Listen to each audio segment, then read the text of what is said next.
Well, welcome to the Spirit Gathering teleconference. Today's April 18th, 2023, and my name is Reverend Teresa Jane. And our topic today is connecting in community. Let me make sure I'm aware of all who are here in the circle at this time. Bishop Rain?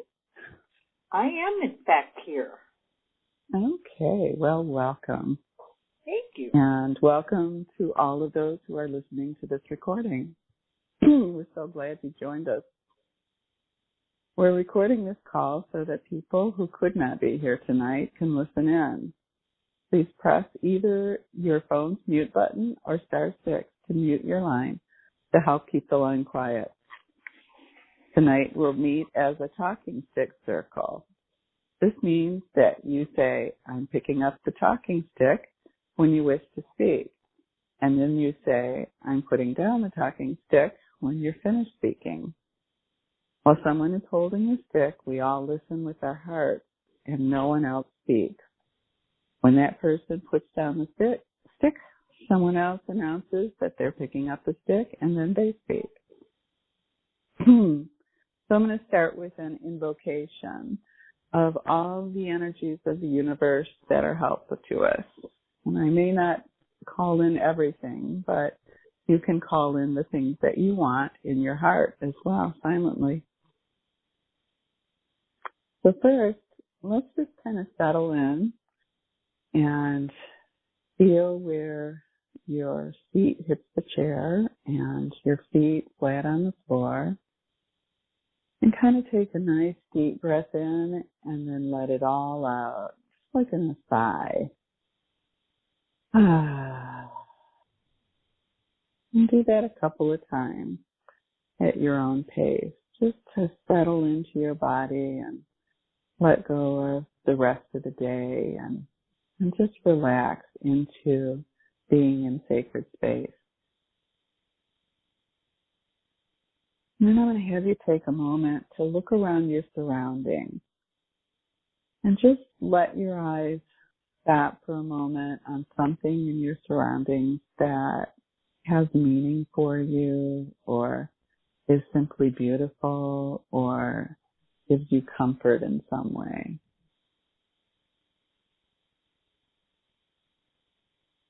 And then look around to your left slowly and find something else that has meaning or soothing for you.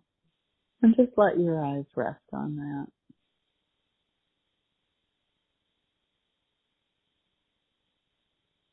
And as you're looking around, appreciating the things in your surroundings, let yourself listen and see what your ears are hearing right now.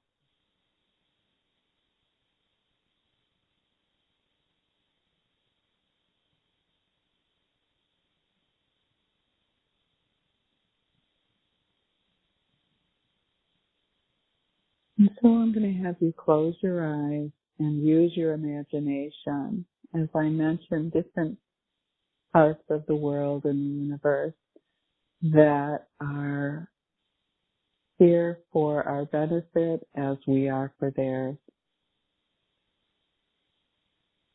And I want you to imagine water, the waters of the earth, the ocean, the rivers, the water that makes up most of our body, and feel the fluid nature of that. Feel how water moves us. And then the element of earth and how the ground beneath us holds us and sustains us and helps us feel secure. And just rest into that Mother Earth.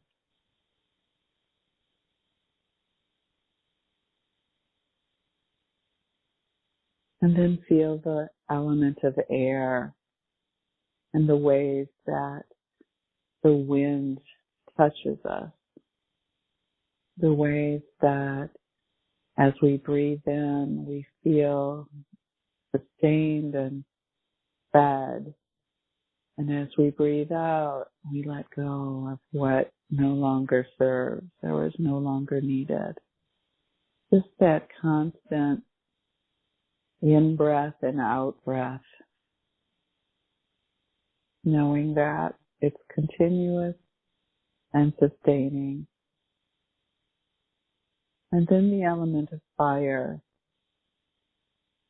the fires that have burned for hundreds of thousands of years, the fires that man somehow learned to contain and create, and all the fires that human beings have sat around for so long, and the fires of the campfire that draw us toward it. And I'm going to have you imagine that all of us on this call are sitting around the campfire and feeling its warmth, feeling its light drawing us closer, and watching the flames as they dance and change constantly.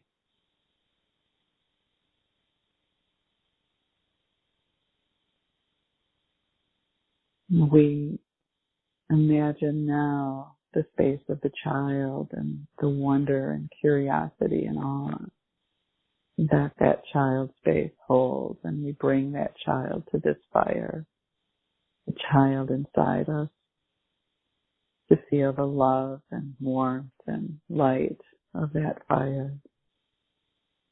We also bring in the adult, the one that holds the child and the one that can see a different perspective and to really witness the things that happen in life and take charge of their own self, our own self.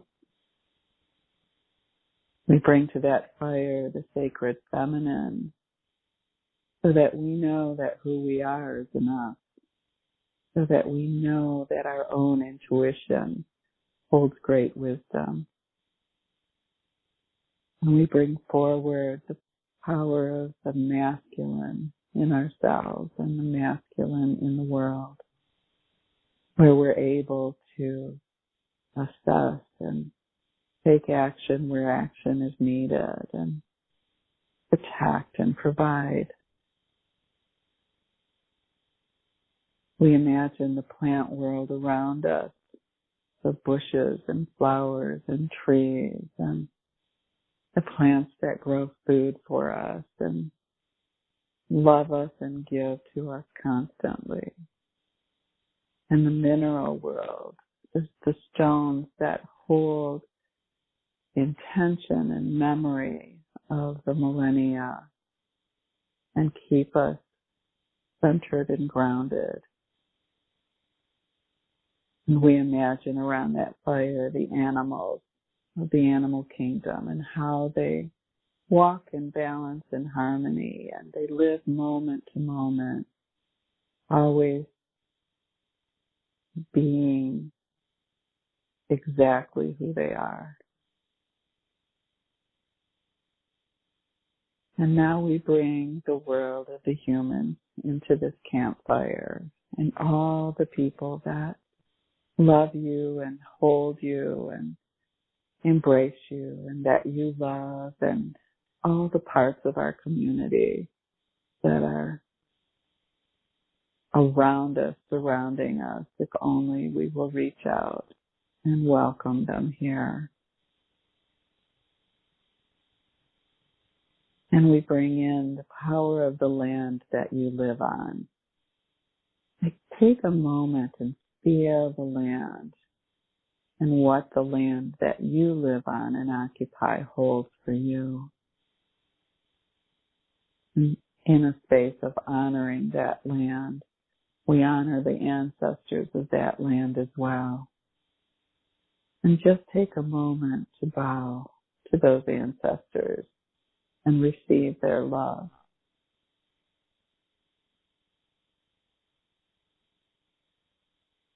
And we invite into this sacred campfire circle the experiences of our everyday lives, knowing that we're learning and growing through each experience so that our souls can evolve. And we bring to this sacred campfire the angels and saints and spirit guides and ascended masters so that we can feel their unlimited love and deep, wise guidance that's available if we'll sit still and listen.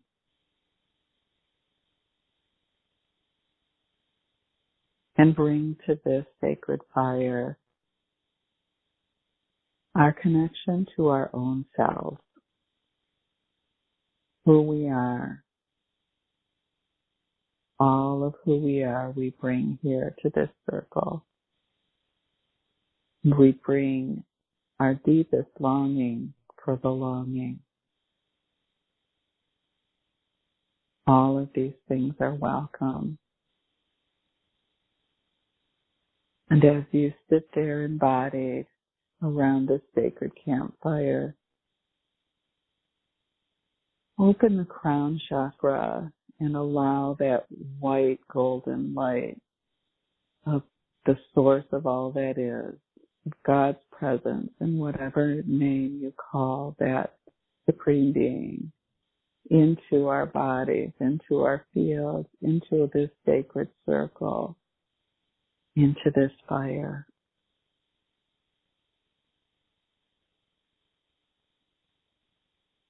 And as we sit in this sacred circle, connect to each person around this sacred fire, whether it's presently as this call is happening or when you call in and listen. We are all connected and time has no meaning here.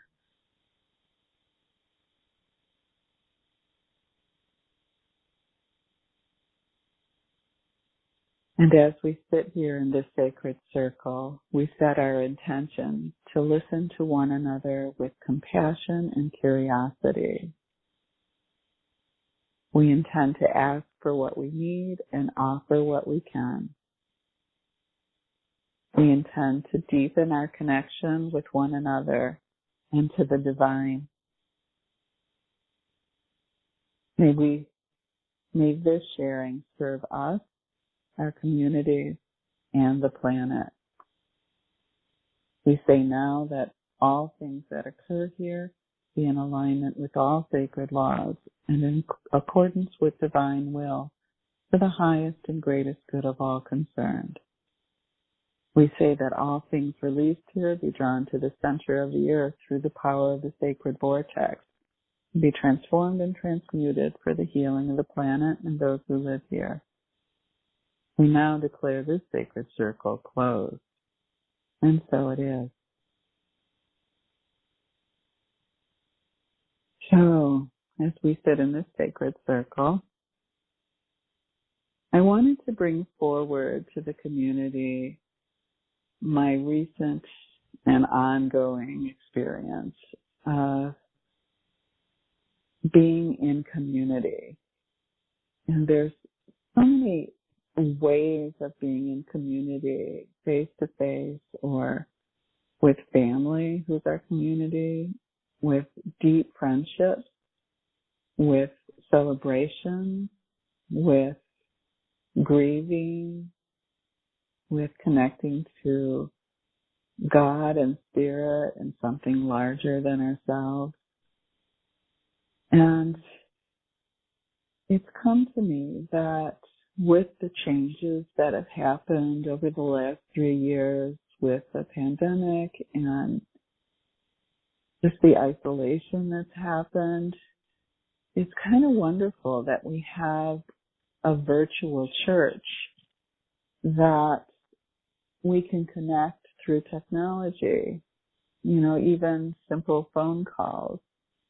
And if we're present, if we're willing to put down our devices and sit down and be with each other in spirit, energetically distance does not matter. And our intention is everything. If we intend to be together in community, then we can. And it can train us to be in community in person as well. And I believe that community is whoever is around us at any given moment. Everyone matters. And I think building community is about knowing that that's a priority in life, that we can be there for each other. And the intention will help us get past the things that stop us, the fears and insecurities that stop us from reaching out when our heart really wants to do that. And so creating a sacred container for people to gather in community is key and essential, I believe. So something like this spirit gathering can help us to practice being in community with each other and to allow a space to be seen, be heard, and be welcomed. You don't have to have the secret password to get in. And in the end, I believe that everyone, every single person on the planet longs to belong somewhere. And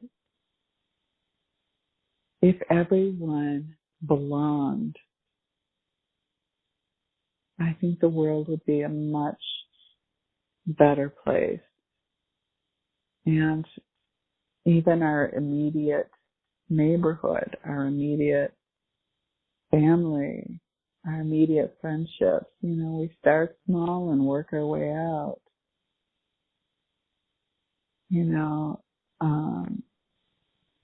I believe it's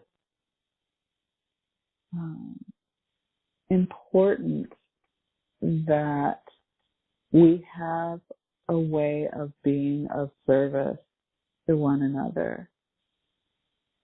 And I believe there are a minimum 3 requirements of being in community and in spiritual village.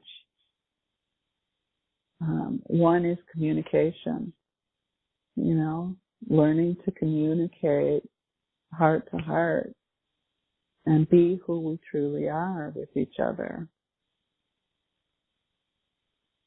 Another is to participate, however you want to participate. You just say yes to participating. And the other is to be welcoming. That it's our job to welcome everyone in the community. And if everyone is welcoming everyone, seems like the easiest way to belong that I can think of. So I want to maybe get some examples, and since there are just the 2 of us on the call today, we'll have to talk a lot, I think. So just some examples of your experience of being in community and maybe some ways that it feels hard to be in community. And so I'm going to put the stick down. And if you feel like speaking, that's welcome. Well, I'll pick the stick up. This is Rain. Well, for me at this moment in my life, I am most aware of community because I just recently lost my sister after a fairly long battle with cancer and a lot of kind of time with her and in hospice, and it has been so clear to me in this process how important the various communities that I have in my life have been and are continuing to be in that support. And we don't have a really big family, so my big family has a lot to do with the church, with the spiritual center, with Earthwalk that I'm intrinsically connected to. I had the chance to actually go to South Carolina, and during that time in South Carolina, Barbara. Hello? Hi. Hello, Barbara. Barbara. Hi. Yeah.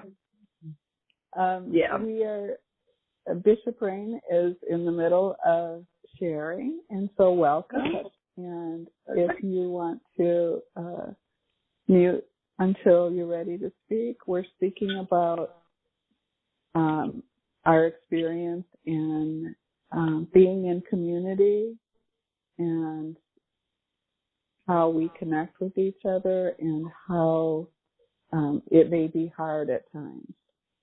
So, Rain, thank you, and we will continue. Okay. Hi, Barbara. Good to have you here. I was talking about being with my sister during her illness, and she passed away 2 weeks ago, so it's kind of fresh in my mind how important community has been during this time. And then part of the story was being in South Carolina at a home we had rented, and having literally people come from every phase of my early life. My kindergarten friend, my high school friend, my college roommate, just people who have known me and my family for a very long period of time, and realizing the strength of those bonds and the way in which all of them were just coming forward to be in support of me, and then how so many different members of my communities where I live now and where I used to live, and just have appeared and have clearly wanted to embrace me and support me and to hold me during that time. So right now I'm kind of in the glow of community and in the deep appreciation of it. And so don't know if that's talking about it being hard, because it actually hasn't felt hard in that way. Maybe the challenge that I'm feeling right now is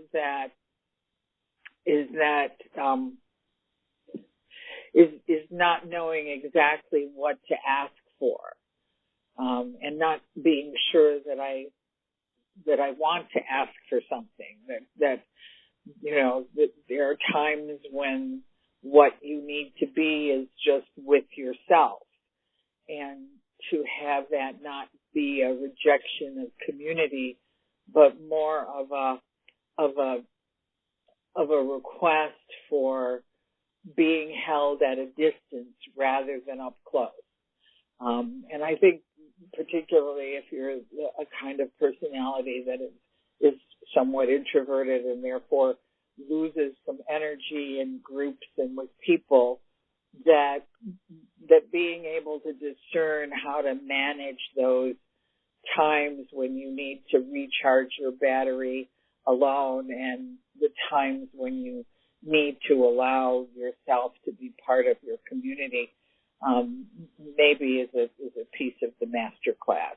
So I have spoken, and I'm setting the talking stick down. Thank you, Bishop Reed. And so the talking stick is open to anyone else who would like to speak.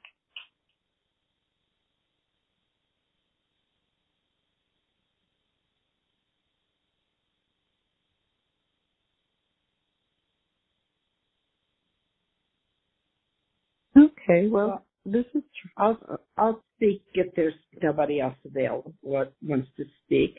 This is Barbara. okay. And community for me is kind of it's an interesting paradox that I find myself in now. I've lived the last 7 years in Seattle and, have a very good community there, that, I interact with quite a bit, but I've recently moved to Arizona and I've not been able to find a community here yet.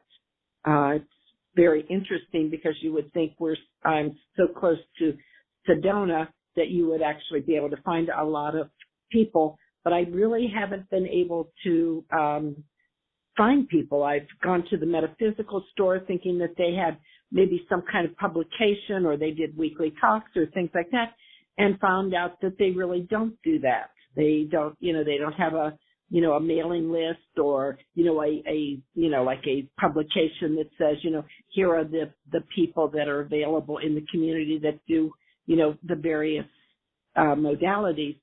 So it's been a little hard when you think you're moving actually into an area that's really going to support you or may let you expand in a different way, and to actually find that that actually is not the case, that you're really working with the community from your previous home.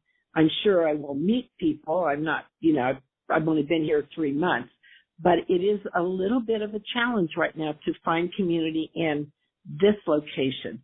So it was really interesting to have the email from Teresa to, do things with the Tzaddi group, which I've been a member of for probably 30, maybe 40 years, but really not really involved in it. When I was involved in it was when, a long time ago when Diane McCumber was the bishop. So that tells you how long ago that was. So I'm really glad to be here and hope that I get to, make community within this organization. So thank you. Thank you, Barbara. Well, I'll go ahead and pick up the stick. It's interesting that the three of us are on this call because I live in Ojai, which is a very spiritual community, quote unquote, and I've been here for the better part, almost 20 years, and I sort of grew up in Michigan and in the Earthwalk Tzaddi community, and very, very active in that for at least 20 years. And the only thing I miss about since living in Ojai is I couldn't find a community, and like you, Barbara, I looked around and I thought, well, surely there's a spiritual community here. It's a spiritual place. It's a vortex, blah, blah, blah. And I just couldn't find it. And now, as of this year, I just decided, the community I'm looking for, I need to create myself. And the people and connections that I have made over all these years are right here. And I decided that what was needed was a container or some kind of a structure for a community. I think that's what I was missing, so that when people came to Ojai, they could go, hey, who do I talk to about being part of this community? And, apparently that's me, which scares the fire out of me, but it's just, it's time. It's time that the community I've been dreaming of and imagining here in Ojai actually is here. And in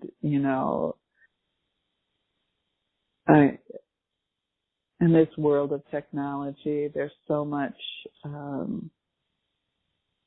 everybody says, oh, you need to go on social media to let people know, and you need to do this and you need to do that. And really, the community, the face-to-face community that I want is by word of mouth.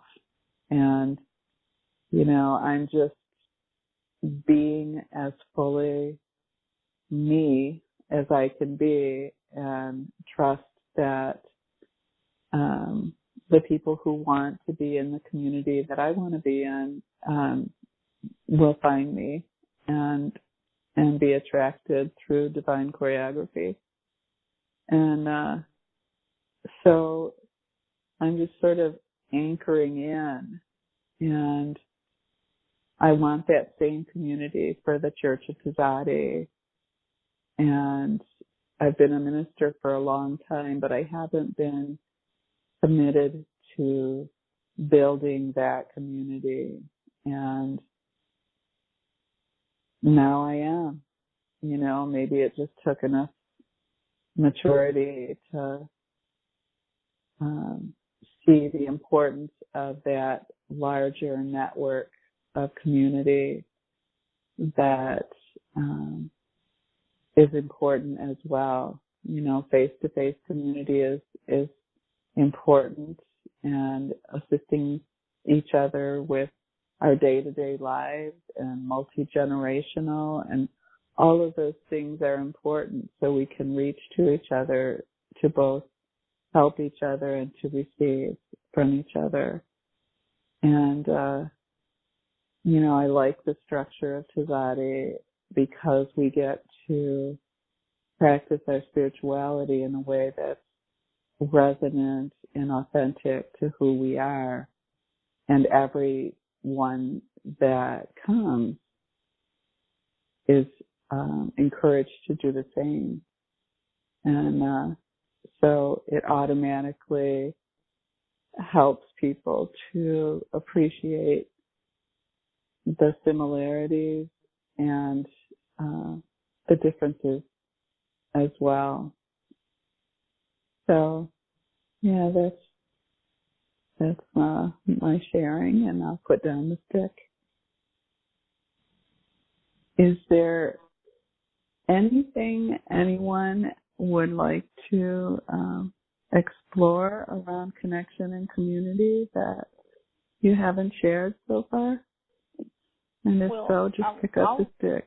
I'll pick up the stick because I there's been something that you both have spoken to that I think is important, because one of the realizations I've had during this time, because of course I've had a lot of contact with many people kind of in a very intense experience, I realized as people were coming and sitting and talking that the depth of relationship within our community is pretty astonishing. The number of people who know me intimately and who I know intimately and who share at very deep levels, that it's not surface stuff when they sit down with you. It's and the shared experiences of revelation of self and vulnerability and willingness to, show our weaknesses as well as our strengths, and the places where we're wounded, and how we have held for each other that container that you talk about, Teresa, for our, for each other. It's really an amazing thing. And I reflected on it and thought, to have this in your life, to have these people in your life, to have a community with such depth to it and such, over years, just like picking up right where you leave off and not having to work at it. It just is. It's there and it will always be there. It's really, I think, at the core of perhaps what you're talking about, is that's what we desire. That's what we want. That's where we feel safe, and that's where we feel held, and that's where we feel seen. And I've really, had that experience in this last 2 months, in a rather intense way. So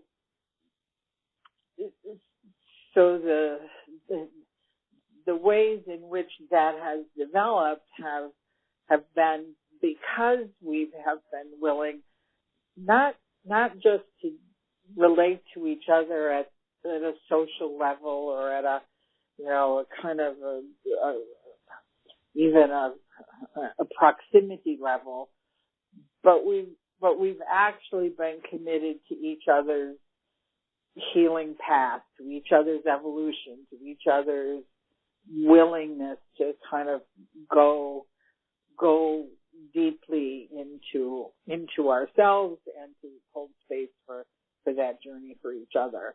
And so that, I think there is something about that component in community that takes it out of just,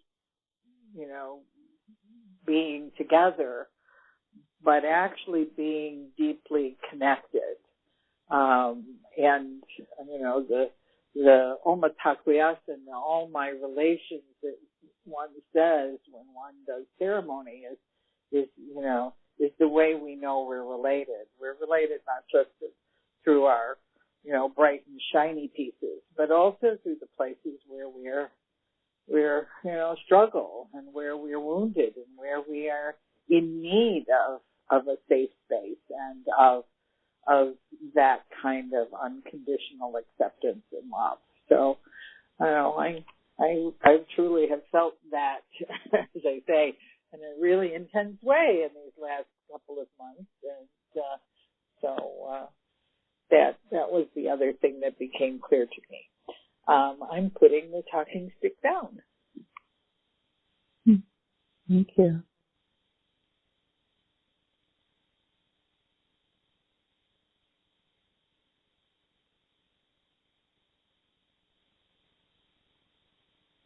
Well, I'll pick the talking stick up. One of the things that I thought was really interesting was how Teresa and I, have a very similar experience of not finding the community in places where you would obviously think it would be, you'd be tripping over them, and so I found that interesting. But at the same time, I know that one of my, I was talking to one of my friends who was visiting, and she said, not unlike you, Teresa, she says, maybe that's exactly what you're here to do, is to start community, because there isn't a community. And it's been interesting because within the work that I do, one of the things that I kind of came across from Spirit was that in December, the old platform, which we had all operated on, of separation, literally dissolved. It had started to dissolve back in 1987, where we stopped the game, but then it took all this time for it to actually dissolve. And in January, the new platform came in that is about unity and oneness, which goes right along with what we're talking about, where we're filling this hole to create community, because that's what it's going to be now. It's going to be communities, and it's going to be about oneness. And we're on the, I like to kind of look at it as like we're going from the Dark Ages to the Renaissance period, and you don't do it overnight, but that's where we are. We're just starting to realize that all of the structures that we've kind of created are going to start to dissipate and dissolve, and what we will need are communities and looking at each other as oneness. And it's not about, I live here and this is what I do, and my ethnic background is this or that. We're going to start looking at everybody as brothers and sisters, truly, and in our way. And I think the first steps of that are the creating communities that are not, that are kind of open. They might even be different than the way we think they're going to be. I know one of the things I've often thought about, I did it in Seattle, and I'm kind of toying with the idea here, is we used to have what we call sacred suppers. And we would just, have a nice dinner at somebody's house, but then the topic was opened up, to whatever. It could be, about forgiveness or, what's going on in your life, on the spiritual level. And, so it was taking your dinner conversation to a deeper, more spiritual level. And I'm really toying with that idea again of trying to maybe form something here within the community, like a sacred supper or something. So I'm going to just put my stick down and thank you. Thank you, Barbara. Well, I want to thank both of you for sharing so openly and vulnerably and deeply as we connect to our community. And so all of this is food for thought, and I want to pay attention to the timing, and so we just have a few minutes more. Is there anything that you want to share, just maybe a word or two about how you're leaving this call today?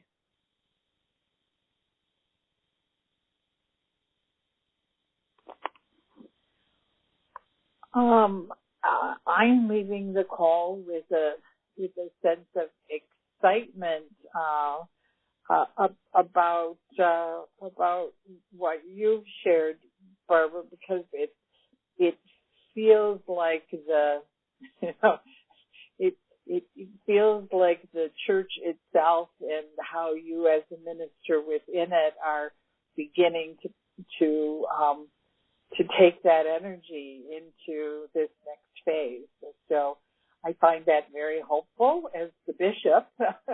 And personally, I'm feeling just really just blessed by being able to share kind of where I am in the moment.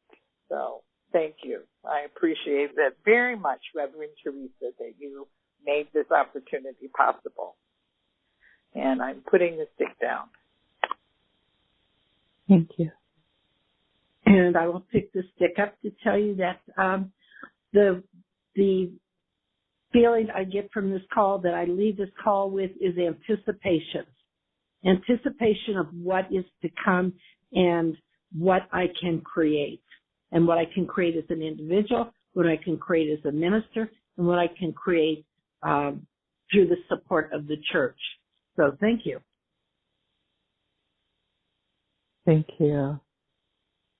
And I leave this call with a very warm and connected feeling of partnerships in creating community and an invitation to keep connecting with each other. And as we go on our adventure, and I'll put the stick down. So I want to thank all of you for joining us for the Spirit Gathering teleconference. The call may be archived as an MP3 at www.tzaddi.org. Phone access to the recording of this call is available until next month's call. For playback of the recording, dial 712-432-1085, access code 990-322#. We hope you'll join us for the next Spirit Gathering on May 16th. These calls are hosted by Tzaddi, an inner-spiritual metaphysical organization founded in California in 1964. Tzaddi welcomes, nurtures, and supports people in celebrating and more directly experiencing their relationship with the loving presence of the divine. Our programs are open to people of any race, color, or national or ethnic origin. Visit www.tzaddi.org to learn more. We will close now with thanks and a blessing. Thanks to Tzaddi founders Amy Keyes and Dorothy Blackmere. Thanks to all of you who have been a part of our community tonight. And thanks to the divine who supports us always, even when we are not aware of it. And so, in honor of sacred laws, that all things are born of the divine feminine space through the power of the sacred masculine, and that nothing shall be done to harm the children, we declare this sacred circle open but never broken. Aho.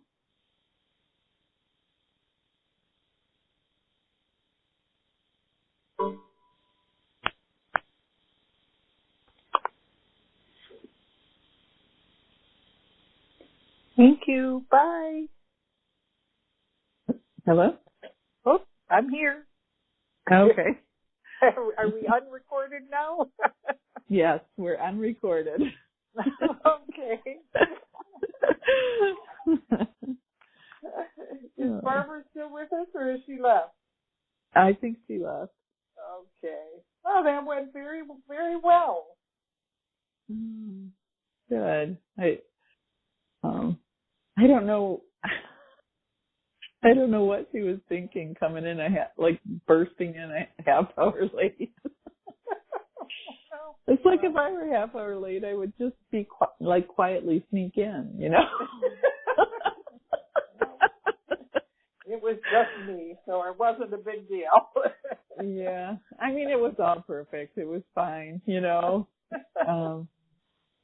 And hopefully,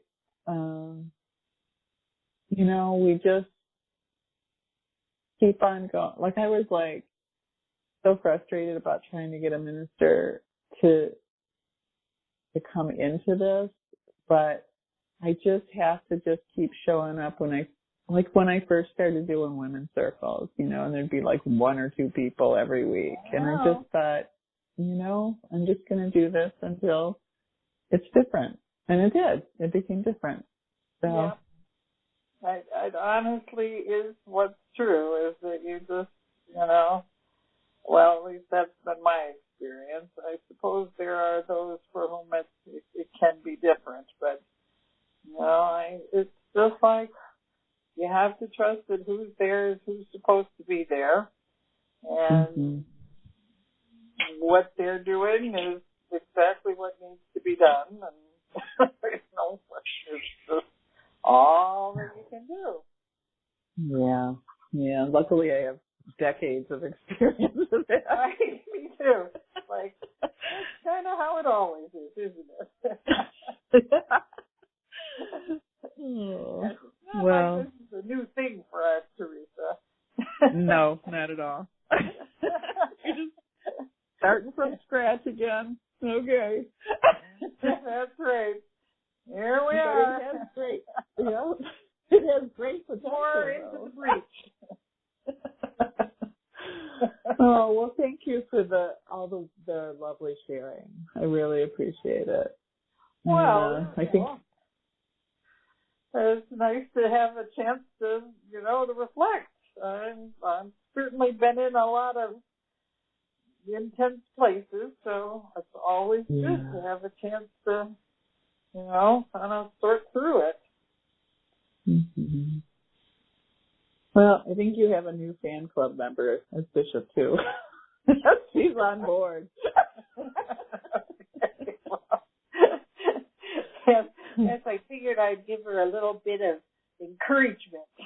Yeah. It was good. I feel a Tzaddi minister coming forward. Yay! Exactly. We're going to get them one at a time. You too can make a difference out there in the world. That's right. Oh, so funny. I know. I love it. Okay, well, I know it's late for you there. All right, darling. Well, it's good talking to you. Thank you for doing this. Oh, you're welcome. Okay. All right. Well, we'll talk again soon, I promise. Okay. All right. Whenever you're ready. Okay. All right. I love Bye-bye. you. Bye.